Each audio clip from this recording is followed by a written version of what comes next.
In today's video, I'm going to show you how to set your away status on Slack step by step. This is a super useful feature if you're stepping away from your desk, taking a break, or simply want your teammates to know you're not currently available. Setting your away status helps manage expectations, improves communication, and keeps your workspace more transparent. We'll go through the exact clicks you need to make, and by the end of this video, you'll be able to do this in just a few seconds. If you find this tutorial helpful, make sure to hit the like button and subscribe to the channel for more easy, up-to-date software guides like this. Alright, let's jump right in. First, make sure you're logged into your Slack workspace. You can do this either through the Slack desktop app or directly in your web browser. Once Slack is open, you'll land on the Slack homepage, where you can see your channels, direct messages, and the main workspace layout. This is your starting point. From here, look toward the bottom left corner of the Slack window. You'll see your profile icon there, usually showing your profile picture or your initials.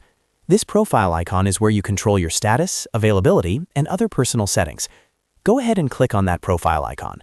When you click it, a small menu will open up with several options related to your account.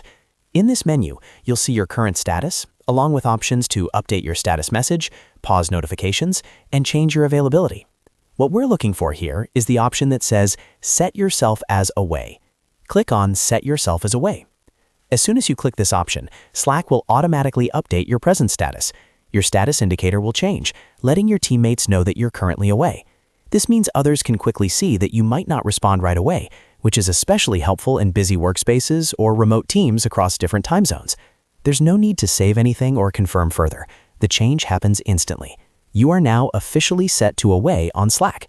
If you ever want to switch back, you can simply click your profile icon again and set yourself as active when you're back at your desk. This makes it really easy to manage your availability throughout the day without disrupting your workflow. And that's all there is to it. You've successfully learned how to set away status on Slack in just a few clicks.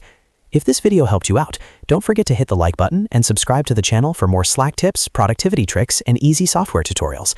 Thanks for watching, and I'll see you in the next video.